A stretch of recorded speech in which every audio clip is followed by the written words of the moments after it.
Hello everyone, thank you for joining Foundry Live. Today's session will be about the completed Modo 16 series. My name is Elise and I am part of Foundry's industry marketing team. We do have Greg Brown, Modo Product Manager, along with our special guests, Greg Leuenberger, William Vaughan, and Mateusz Losinski, will be sharing their favorite features and updates in Modo 16 with us. Today's session will end with a live Q&A, so please ask any questions you may have in the questions tab. Also, feel free to say hello and chat along in the chat section. Before I pass it over to them, I would like to mention that today's session is part of the virtual event series Foundry Live. Here is a look at our 2 remaining sessions, and if you're interested in joining another, please feel free to register following the link that we'll share in the chat. And finally, I would like to thank Dell, Intel, and NVIDIA for powering Foundry Live and their continued support as technology partners. Also, I would like to give a special shout out to Intel. With their continued collaboration with Modo, we have been able to work with them on the empath renderer and Intel's open image denoise by leveraging their excellent open API technology. So with that, I will pass it over to Greg. Hey, how's it going, everybody? Well, thank you for joining today. We're really excited to release 16.1. In fact, it is now available for you to go and download. Suggest you wait until after this presentation is over with, but everything is out. The quick clips are up. We have a tutorial on the decal workflow for you guys to take a look at, and more stuff coming after release as well. So with this release, we have over 20 features and enhancements, like major enhancements to tools. The decal workflow I'm super excited about. That was a very challenging one to design, and like the technology or the workflow behind it.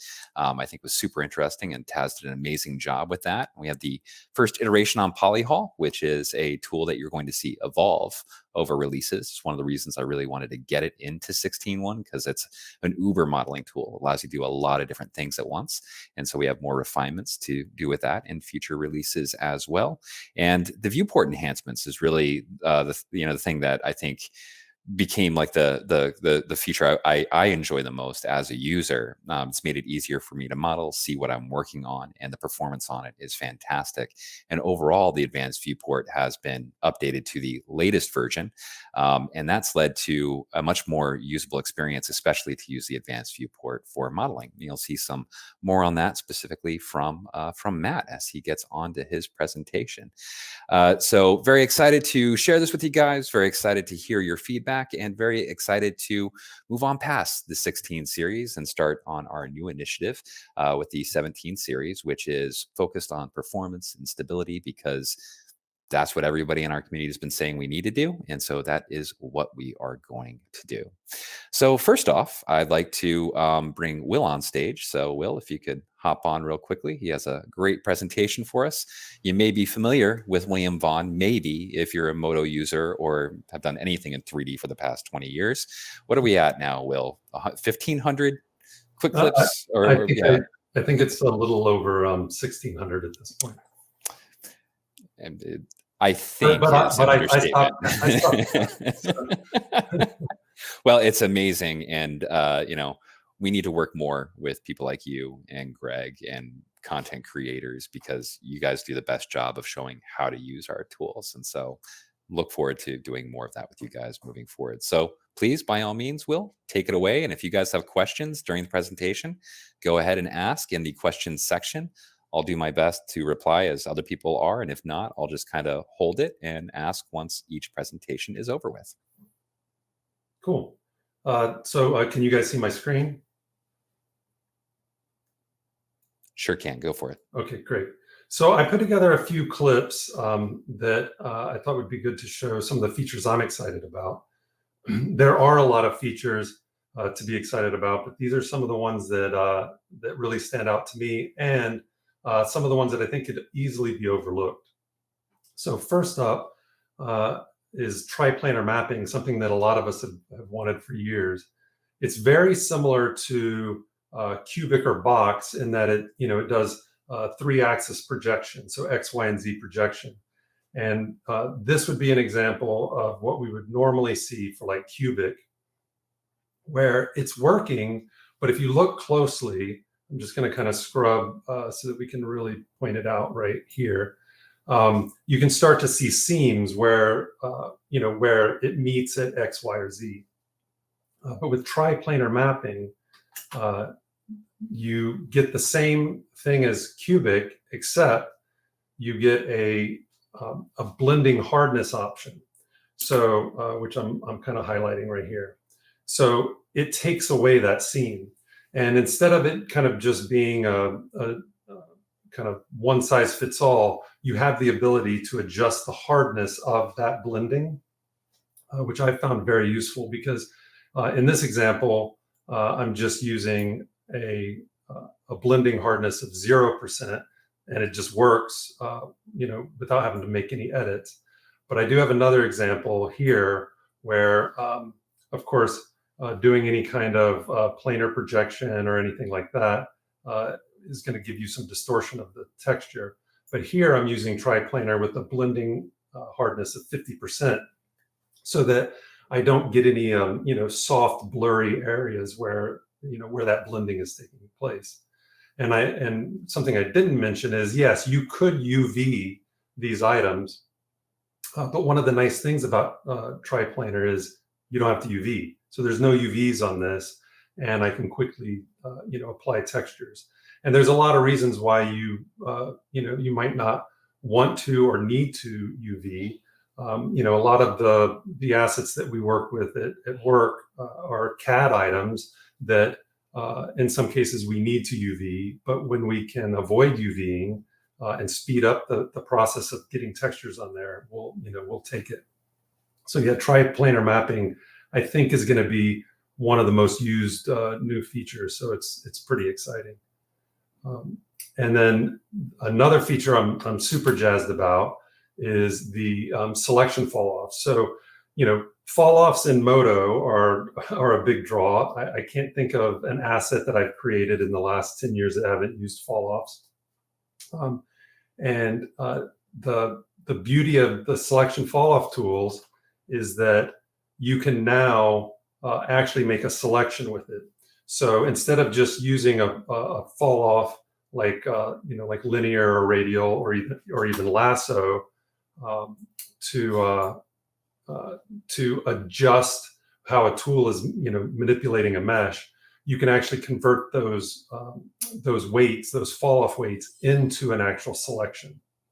So I've been using that probably more than most of the new features in 16.1. And we use a lot of Illustrator files and curves in our workflow at work. And one of the additions that I think, again, could easily go overlooked that I'm hoping everybody checks out is the curve thickness. Seems minor, it's just a display setting, but the ability to take something like a curve that is pretty frail and be able to adjust the thickness of it will just make it look that much better when you're working, but it can also make it more readable. And so I found that kind of my default is between 2 and 3. I find that that's a really good look for curves in the viewport. But I'm sure everybody will find their own setting that they like. Some of the other curve features. So I'm going to touch base on several curve features, just again because I use curves so much at work. But the tangent handles, being able to switch between keep tangent, uniform length, and break. There's also hotkeys. I'm using the drop down here just so that during playback you can see what's actually taking place. But not only do we have access to these options, but there's a little more parity now between if you're an Illustrator user, Adobe Illustrator user, there's more parity between the hotkeys and just the functionality of those handles. So I find that I used to toggle a lot between Illustrator and Modo, and it's now nice that I can switch and not have to worry about, oh wait, these handles work differently. But what I have found, because of some of the other new features, is that I don't find myself going back to Illustrator as much. So besides having the tangent handles there, there's also the Bezier tangent command.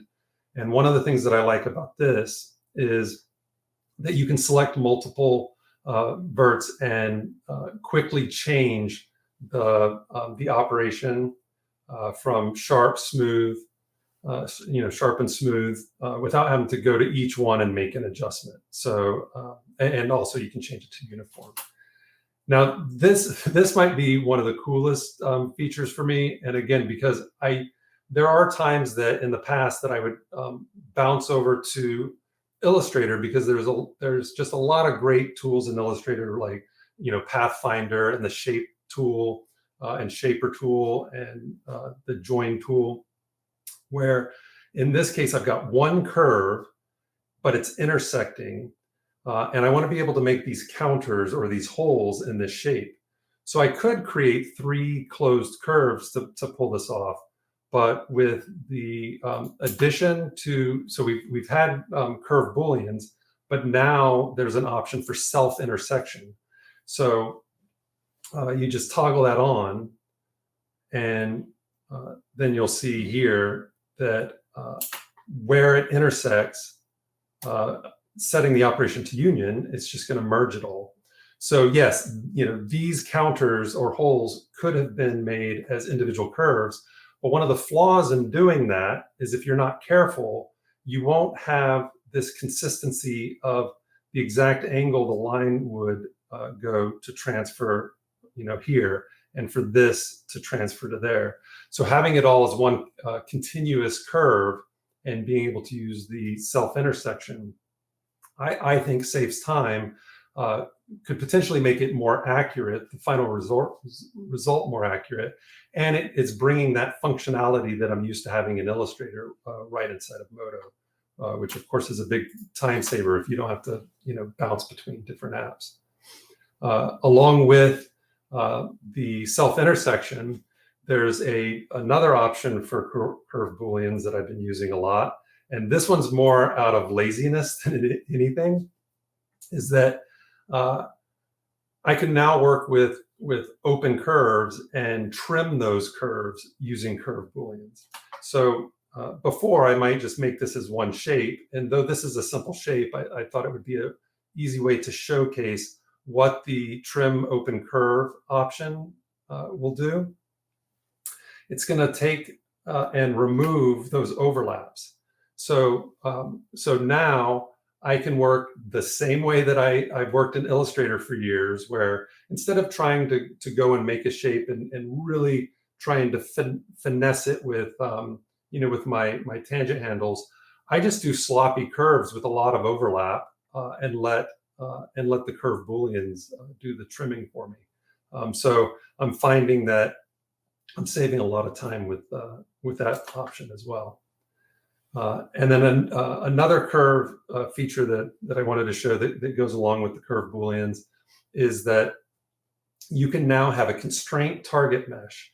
So that's just a simple curve boolean that was done, but by making this character the constraint target mesh, it will now constrain to that mesh. And there's also an offset from target option there that if you don't want it sitting right on the surface.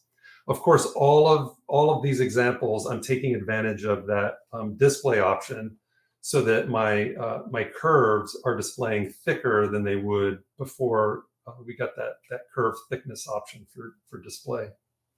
Once you start using it, I guarantee you won't be switching back, because it's just so much cleaner to see in the viewport. So there's some more curve stuff, but I think I've probably talked enough about curves, even though I'm very excited about the curve updates. The next feature I wanted to just share is Polyhall. It's a new modeling tool, and part of it is I kind of liken it to how the topology pen tool isn't really one tool; it's multiple tools kind of rolled into one. And the Polyhall has multiple tools rolled into one. And so that's bevel. And then I think I switched to split, so split poly.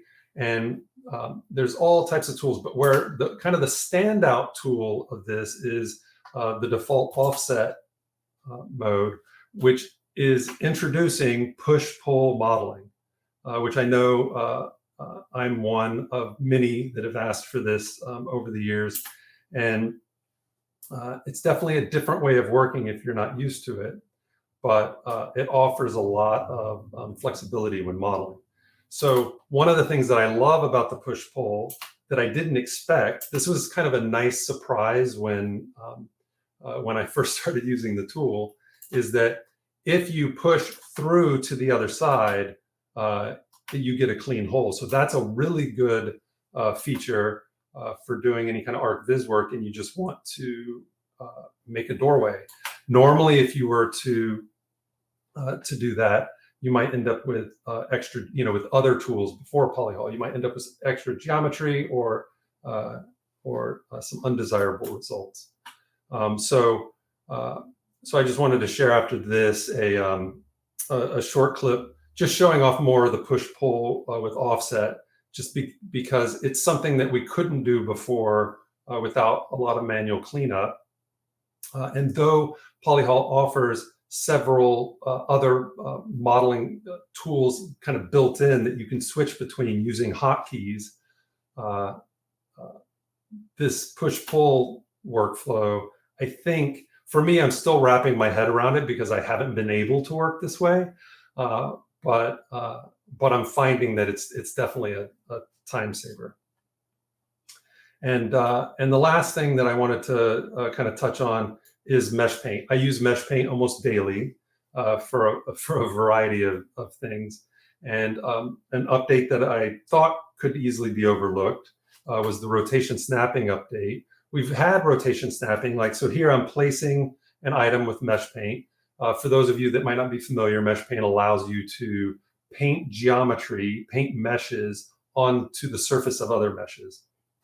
And here I'm freely rotating it before I drop it.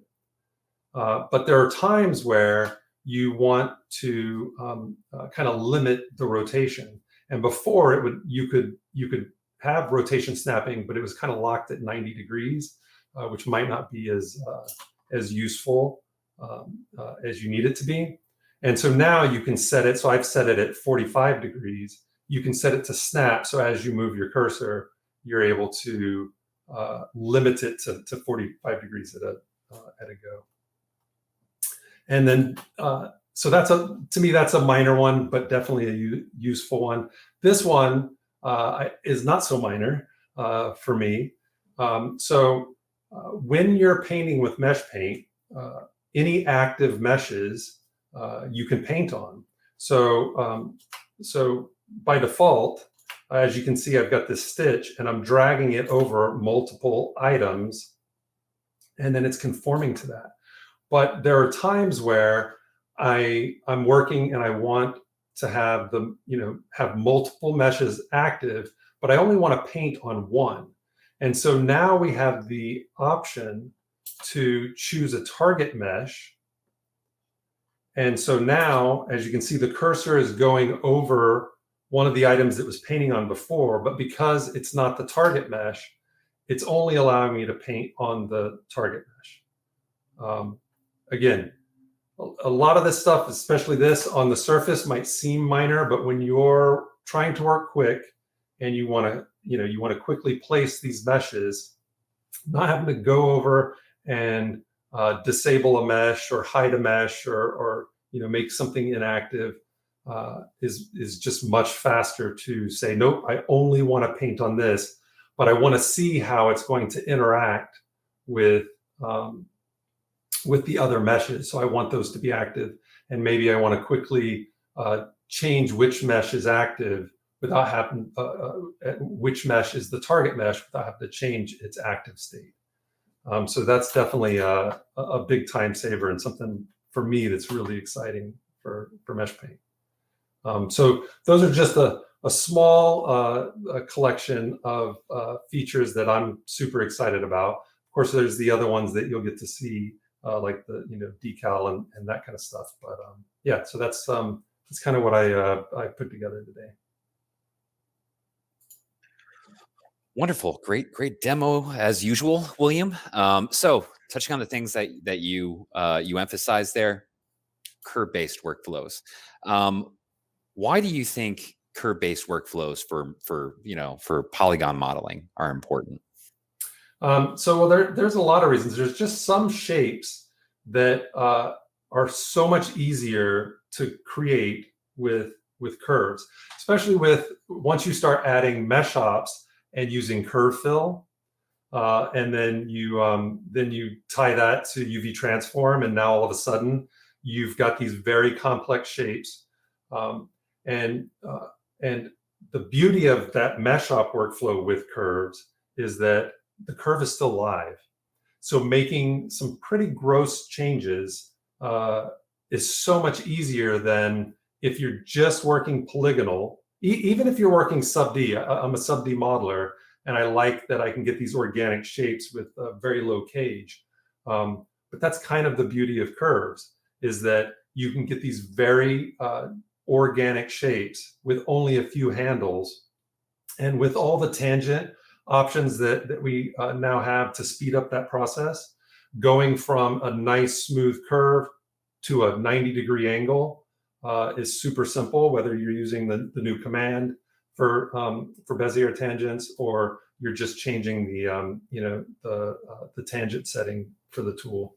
But yeah, I think the number one reason would be the organic, free-flowing shapes that you can get easily with not a lot of work. I always tell people I'm really lazy, but the problem with me being lazy is that I also like to get a lot done. So anytime there's a tool that's going to allow me to do something quick and not put a lot of effort into it, but get these amazing results, sign me up. I'm all on board. Exactly. And yeah, I mean, a lot of the features that we have in 16.1 are things that we wanted to have in place before we jump on to this performance initiative, because along with performance is bug fixing and stability and just making tools more reliable. And procedural modeling is great. It also has a lot of challenges, but when you're using curves to drive procedural generation of geometry, it suddenly kind of strikes that balance. And so we put a lot of effort into the curve-based workflows, and a lot of that was driven too by the primitive slice stuff, which we also improved with this release as well. Because curve-driven booleans, it seems like the easiest way for people to create complex shapes really easily. So you guys will be seeing even more emphasis placed on curve-based workflows. So there is an extended vision behind a lot of the things that you're seeing in 16.1 feature-wise that we wanted to have in place before moving on to performance and stuff. I wanted to quickly throw out, because I was going to mention it and I forgot, is because I'm sure some people are going to ask this, because it's one of the first things I ask. The curve Boolean workflow with the self intersection and the open curve trim, that's direct modeling and mesh yes, ops. Exactly. So that would, I'm glad I remembered to mention it, just because there are times I love using mesh ops, but there are times that for what I need to do, direct modeling is the way to go. And it is nice knowing that as these new enhancements and features get introduced, they're not just, it could easily be that they're just for mesh ops and procedural modeling, but it's really nice to know that I can take advantage of those features for both direct modeling and procedural modeling. And that is the legend that is Taz, always just nailing a feature. Pretty much anytime we ask him for something these days, he usually implements it as both a direct and a procedural tool. And the number of things that he did in this release, Taz, the whole team deserves a lot of praise. Everybody just did an amazing job, but I kept on loading stuff on Taz. I'm like, you think we can get polyhol in by release? And that was a challenging one, trying to figure out how you intersect surfaces, clean out the remaining geometry, weld things correctly. A lot of the foundational work that was necessary has been done there. More polishing to come, but still. Another one with mesh paint, you're talking about the selectable background constraint. That is something that is system-wide. So if you use background constraints now, you can choose what your target item is. Personal frustration of mine, I love background constraints, but I'd have to turn everything off in the item list and then, have only one item present. And now you can say just constrain to that item and switch between them on the fly. So if you have a whole bunch of overlapping meshes, you can be like, actually just constrain here for me for now. And so it actually should be a pretty big workflow enhancement. Nice.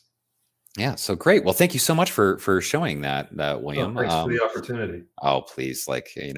William, Greg, Mateusz, and all the other people who are part of the Modo Heroes initiative have been a tremendous help in getting this release together and the content together. And I'm not gonna be able to thank everybody right now, because whenever I'm supposed to remember names, I don't. But anyhow, just want to make sure I thank all you guys, because you guys have been so much help. All right, and so we will come back to questions and answers at the end of Q&A session. So guys, have questions ready if you want to have some questions answered by any of the people presenting today at the end or in between. But now we are going to move over to a presentation from the master Greg Leuenberger. So Greg, if you can join the stage. Joined. There we go. Perfect. Welcome, welcome. Well, happy to have you on. Thank you for all the hard work putting all this together, Greg. I feel like you're the extended marketing arm of our company for Modo with everything you do on Pixel Fondue. So super excited to see what you have to show us today. Sure. Let me share my screen. So let me pop this up. Everybody, let me know if you can see it. And yeah, so let's take a look at the decal workflow first. And this is actually pretty cool. So procedural decals. And this, by the way, is the curvature shading in advanced viewport. I just wanted to show that off real quick. But so we've got some decals in this scene. There's a pig. These are just 1 meter planes with a stencil map and some other texture maps. This one's from Quixel, so it's a little bit more detailed. You can see the bump there. It's got a roughness map. So a decal will pick up all material settings and additional texture maps, but it almost always involves like a stencil map.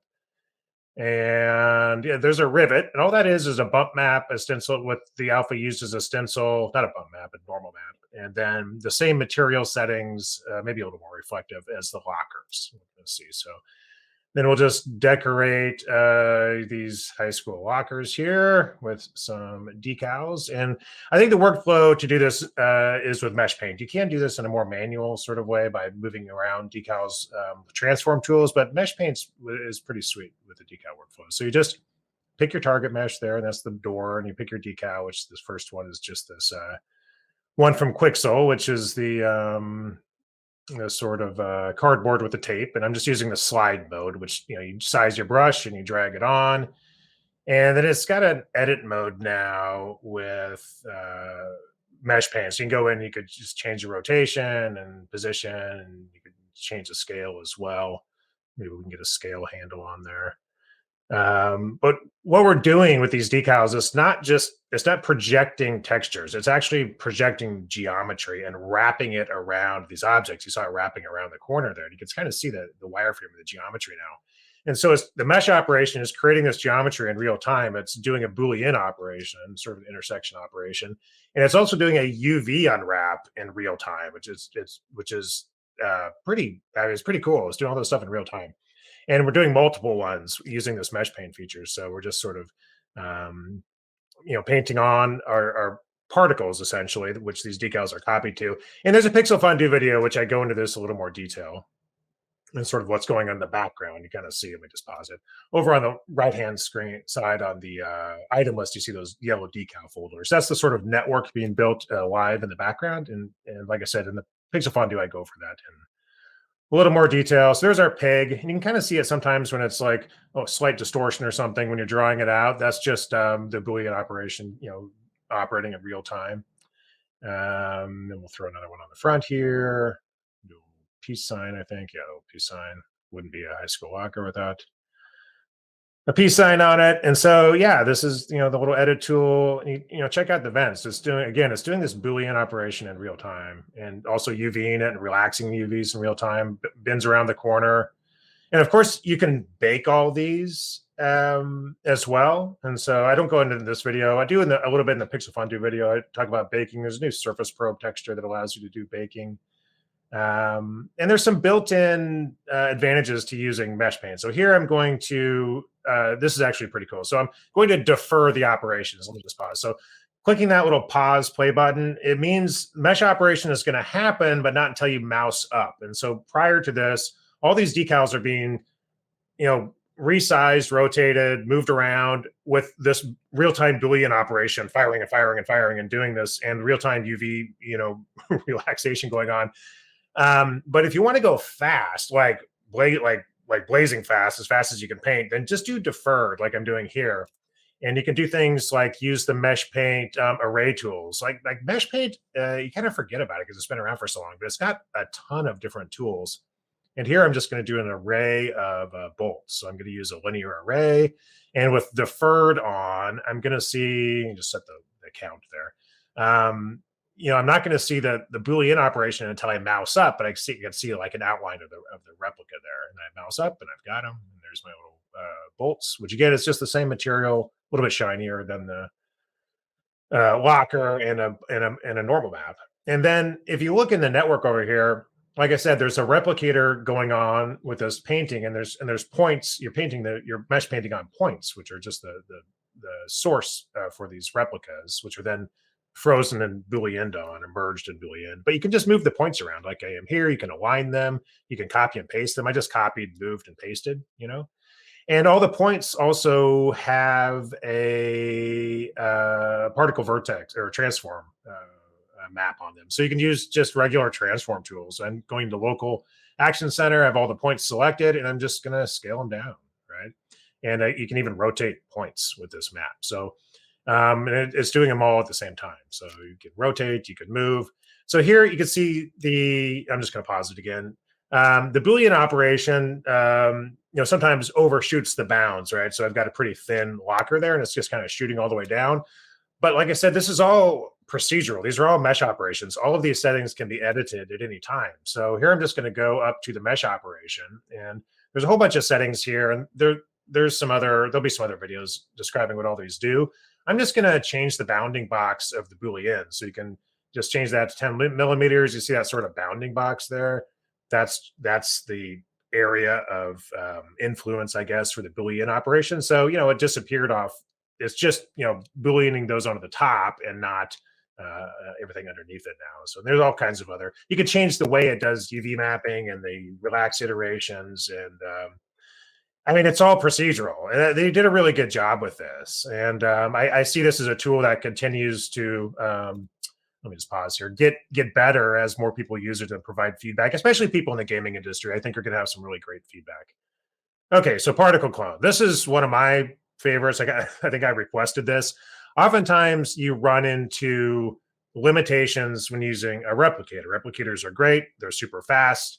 But you can't apply individual mesh ops or deformations to individual replicas. But you can do that now with this particle clone feature. So I've got this little ball here, and I've got some points. So you can use any particle system, a dynamic particle system. You can, just like a replicator, you could use a particle cloud, you could use a particle array, whatever. I'm using points, I'm using vertices. And I've got an empty mesh item that I'm going to be applying this mesh op to. And it just kind of works like a little bit like a replicator. So I can add the particle clone mesh operation.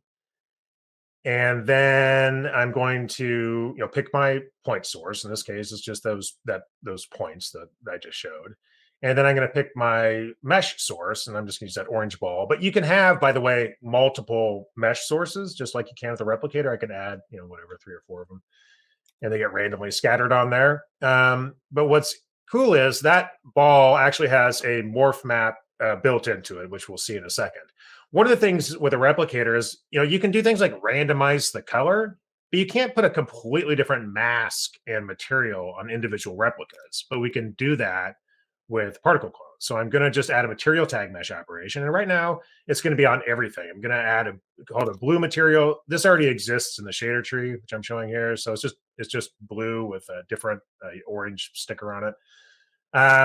But with the selection operations, which, by the way, Modo does selection operations as well as any procedural modeling program. And in particular with the select by previous operation and the improvements, there's a whole bunch of improvements in 16.1 with select by previous operation. I'll just play here. One of them that all the clone tools, including particle clone, is you can grab, decide which previous clones you want. And here I'm just duplicating it. I'm setting it to add, and I'm just going to pick another clone. And you can do this as many times as you want. I'd actually like to see this work more like an array selection where I could just type in like 1 through 3, 11 or something like that. But it works fine this way as well. You can just add them up. You can also do subtractions and multiplies and all kinds of stuff with the selection operations. But now I'm picking which replicas, essentially, which clones I want to receive that material. That's not something you can do with a replicator. Now, this is the one in particular. Like a lot of people have bumped into this. So here I've got this morph map. It's on this geometry.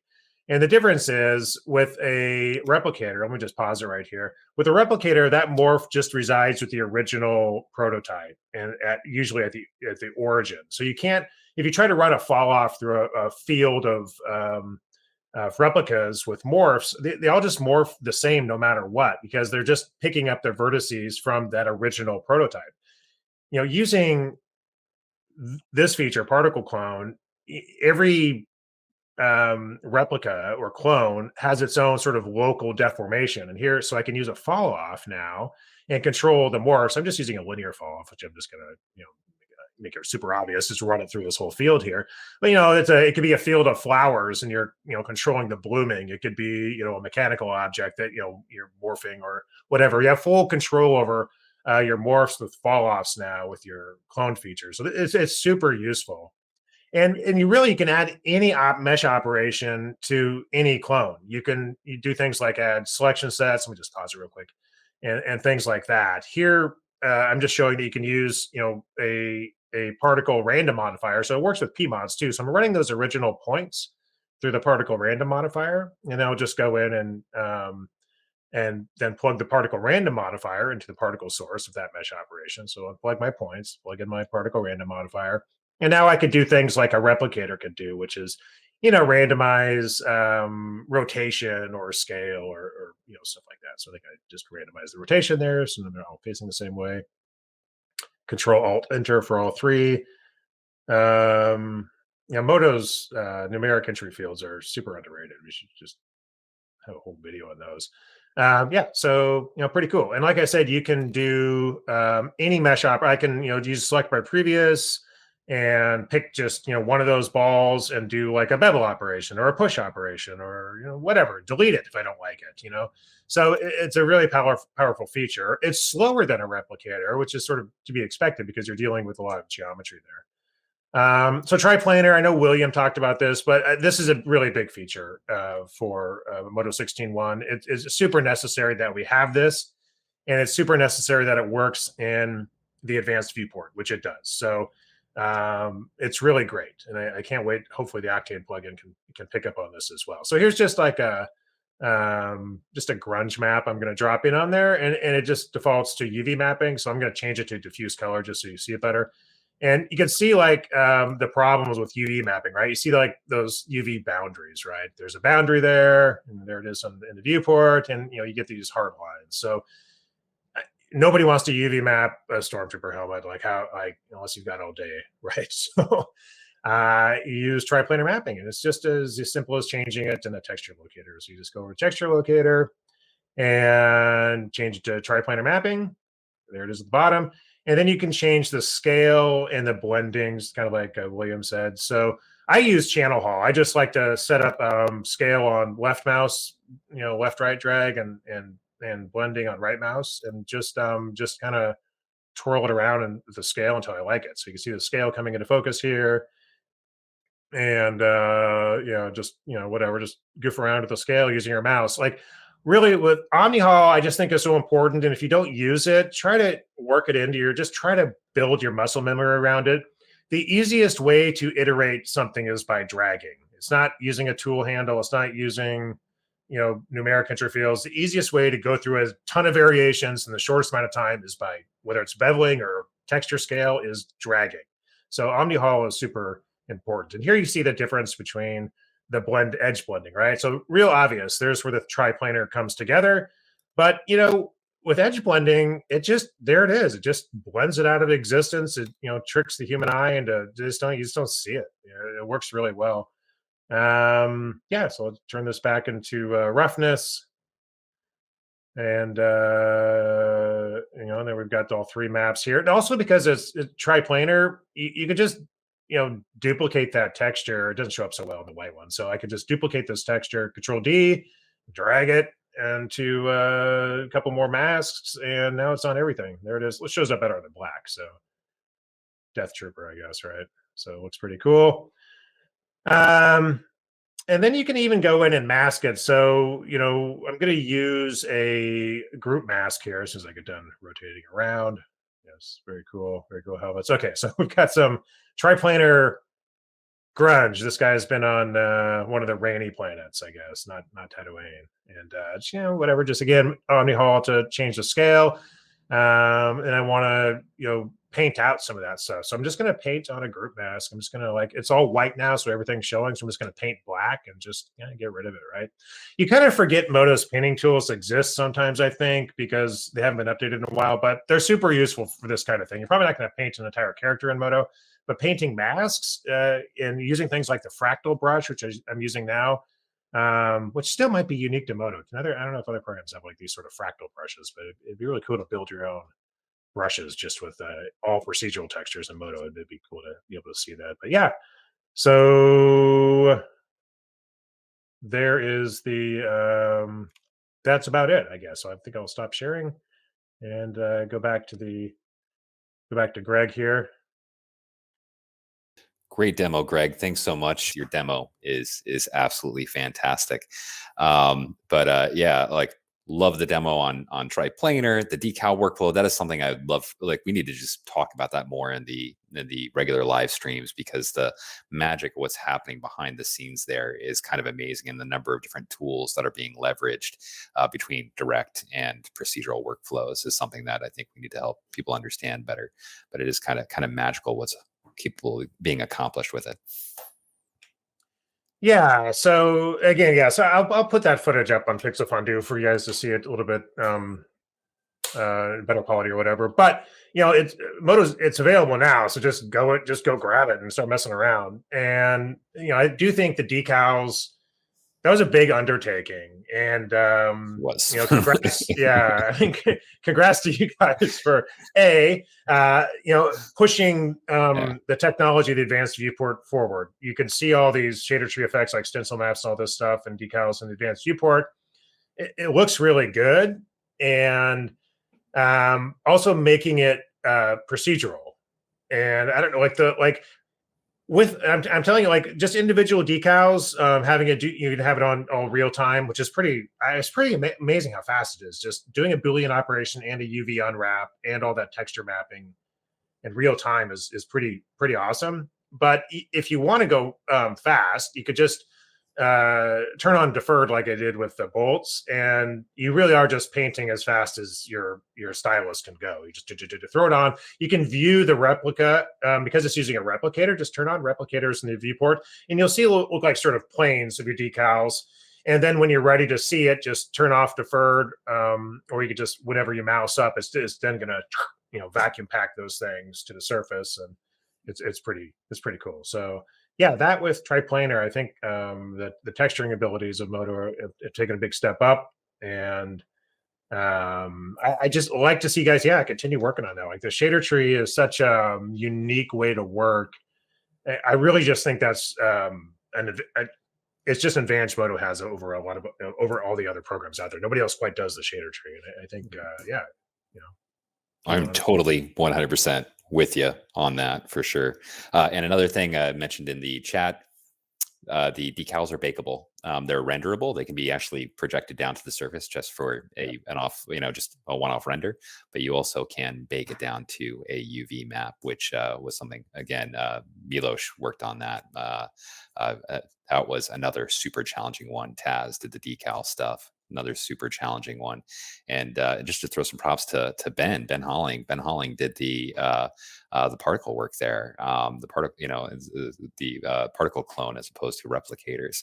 So just an amazing effort from everybody on our team. Alrighty, we are definitely running short on time, so we're going to just go ahead and hop on over to Matt. Matt has a great presentation for you. So Matt, if you want to go ahead and join the stage. And there we go. So go for it, Matt. Steal a few minutes of your time and show and tell about AVP in Modo 16.1 and its phenomenal curvature shader and improvements to performance and transparencies. And well, yeah. In this task, some little helpers, little hard helpers from the band Mr. Love and the Fixers will help me. And here you can see the drummer. And in this scene, there's a lot of transparency, there's a lot of shading going on, reflections, normal mapping, bump mapping, and curvature shading as well, but it's a little bit hidden. So first, let's just see on the AVP in its full glory with depth of field, which was introduced before, but right now just works smoothly as ever. So here you can see I'm just rotating the viewport smoothly without any problems, with nice transparency on those orbs and nice materials all over the place. And if I'll go to the options and choose the viewport, because I didn't have like any occlusion shader in my shader tree, but when switching to the viewport mode of the curvature shading, I'll see the little contact shadows here. They're like losing a little bit because like there's a lot of other stuff going on. So let me just maybe switch to the other scene, which will present all band members of this little band with one clay kind of shader. And it's not pre-baked, it's just it's in the viewport, super smooth, showing my models very, very, very nicely.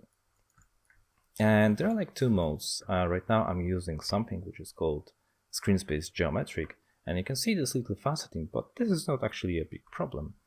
And you can also use normals, but you're losing a little bit of this nice contact shadows, which is another great feature of the curvature shader, because with this geometric mode, you have by default and basically for free the contact shadows. So it's super easy to find those distances between objects when you try to hit the sweet spot, how it should look. So here we have a little too much, and I quickly checked it and fixed it. So yeah, that's super great benefit of having this curvature shading in the viewport. But not only, as you can see, I have like a lot of transparency and luminosity as well, for instance on those aureoles. And this is super nice thing. But let me maybe jump onto those glasses because they are super interesting. We can use gradients because they're displayed super neatly in the viewport. And I'm using this pretty constantly for multiple effects, from luminous amount to here to the transparency color based on the angle. But also I'm using this here to just add a little rim light on this stylized sweat drops. All right, so let's take a look into other materials. So here's the metal, which displays like the lights and the environment, because this was lit by the environment HDRI. And also here we have normal maps displayed nicely on this bandana on our drummer. And of course other materials which will show up in a second, and I will turn them on. All right, there we go. There we have like nice hearts with this luminosity trick for this kind of sheen effect, and this kind of like fake SSS effect. So we just only need these eyes to have nice band, and of course we need also materials for the instruments, and here we go. All the instruments all the materials applied. And I think what we are lacking is a little bit of feeling the depth of this scene. So let me just turn on this orbs, which you saw on the other example. So here we have a breakdown of this scene with all the cool features in the Modo 16.1 AVP. And I cannot wait for the next, what next will happen with the viewport, because it's going in the very, very, very good place. It's really fun to work. I need to even like render it now, especially if I don't know like what I will be doing with this bands. If maybe I'll just like print them, which will be cool, and it's possible. So here we have our bands. All right, by speaking about transparencies, okay, it works nicely on a static scene, etc., etc., right? So maybe let's take a look into something a little bit more animated, and I prepared something which started as a kind of like funny experiment, but it started to look like super cool. So let me give a second. Okay, so here we are. This is like a skateboard scene, which will be visible here. And I started as a doing of kind of like X-ray kind of like material with some using transparency and stuff. But then I decided, okay, how it will behave in animation setting. So I added some particle modifiers and started animating. And this is the effect. Let's play it in real time. It also have HDRI to light it, and so the HDRI is also visible in refractions. And as you can see, it's super smooth. There's like super plenty amount of transparencies going on. We see all the layers, so we can have like a nice design decisions about what's happening. Also, like so for some small like motion graphics or anything like that. But even if you're just playing around with some model. So this is another example. And yeah, super smooth, butter smooth, which I'm totally in awe. All right. So maybe let's come back to the curvature shading. Here we go. All right, so this is the scene. It doesn't have like any materials because I wanted to show you how it will look without and with the curvature shading. So this is without, and we are losing a lot of details. We don't really know what's happening. This is also animated, and it's pretty bleak. We don't really feel the scene. So let's turn the geometry screen space curvature, and maybe let's up this to like 3. And you can see, now we see a much more detailed scene. And we can have even different views to see that. Here's the AVP camera view, which has depth of field control via locator, so it's animated. So we can also nicely see how all this looks in the camera, with all the curvature on the models, here the small ones, and on the big ones as well. And let's try again without, which is totally unreadable, and with. So that's super cool. And yeah. I just want to show you one more thing. All right, so here it is, our custom material using curvature shading and the gradient and the possibilities which AVP gives us. Just let's switch to the normals and let's maybe use some depth of field. And to not end with the shoe, which not everyone likes, let's come to our little helper from the Mr. Love and the Fixers band to have a nice scene for the end. So this is from me. I'm giving the voice to the other presenters and to Greg and the team. Like it's going in the great direction. So let's keep it up and let's give some love to Modo, because yeah, it's still kicking and rocking. Cheers.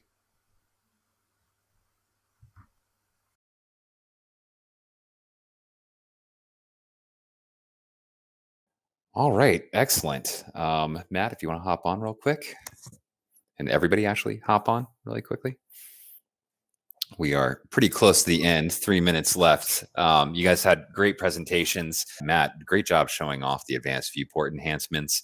To be fair, there is loading time when you're switching between scenes and stuff like that. Matt did cut some of those loading times out just to make sure we get the stream together.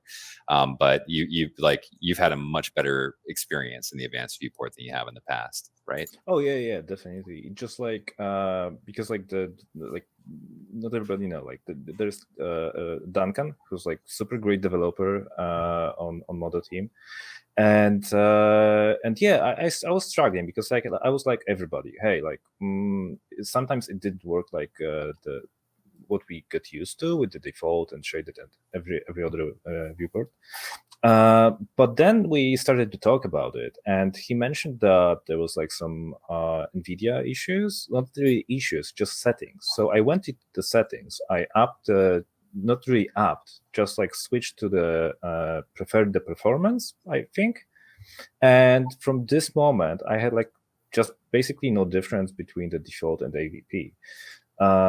Never mind if there was like some material or matcap or whatever, it just like behaved the same way, just like it had like all those benefits. So from my perspective, it was just like this only thing. So it's worth checking what's going on, especially that like other people have like mostly desktops. And yeah, as somebody pointed, like, yeah, I have like 2070 RTX GPU. But it's like 3 years old GPU, and this is a laptop version, not the desktop version. So it's not that super great. It's like we have right now what 4090, 3090. Yes. I kept losing track because the prices 4090. are absurd. Yeah, and yeah. Yes, the price is absurd, but it's a pretty good card. But yeah, like for like what I'm doing, like it Octane, it like works great in Modo. It works great. Of course, if Photoshop will not steal all my GPU RAM, but yeah, like it works just like I don't need to worry that like oh, I have like a heavy scene or something like that. It's just like I'm just drawing stuff, and yeah, and I'm just working, just modeling. So yeah, it's like, you know, kudos to the whole team, and especially to Duncan. I owe him like a few beers. He will take you up on that offer. Yeah. No, wonderful stuff. I love the diversity of your presentation and showing the different ways that, you know, it can be leveraged and the uniqueness of that original heart asset. And so, yeah, play around with the advanced viewport. We aren't done with improvements that we want to make to it. The View Objects Initiative, which is the primary kind of the root of our performance enhancements during the 17 series. One of the later phases of that, which is not for 17.0, it's past 17.0, but is accelerating how textures come into the viewport. And so that should also end up helping make the advanced viewport even more comfortable.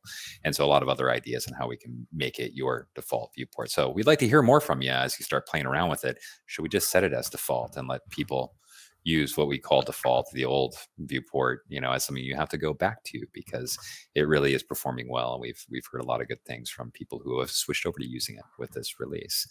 And just to go through a couple questions here. First off at the top, Jason Farr, does 16.1 add an updated Modo bridge for Unreal 5.1? Yes, it does. And we actually just corrected a problem with Epic on the store this morning. And so you should be able to download that now. And so there we go. Well, I actually need to click start live answer at first.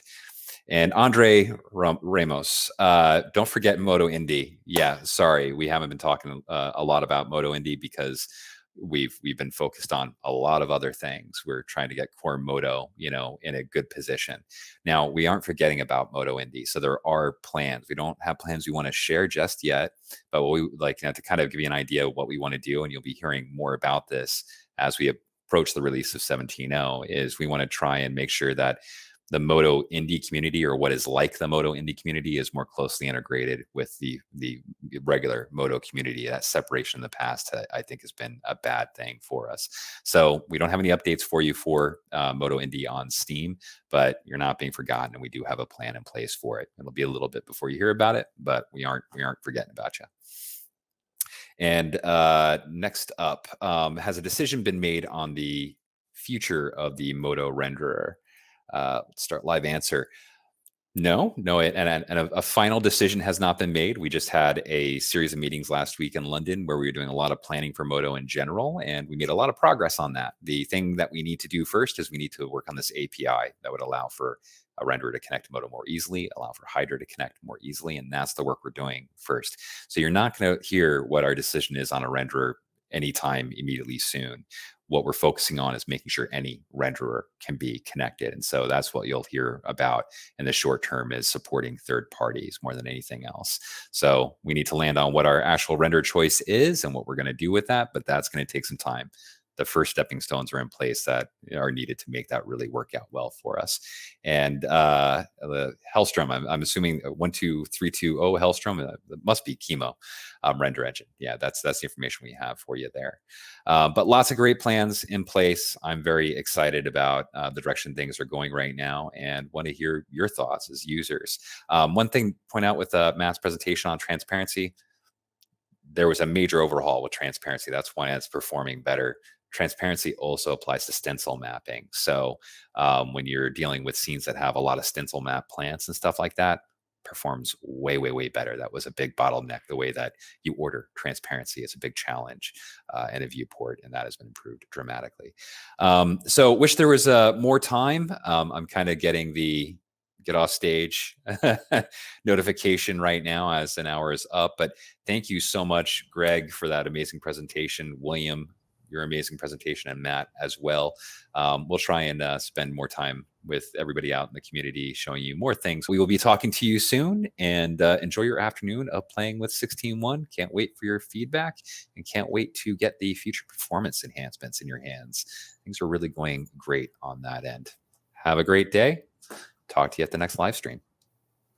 Have a great day. Cheers.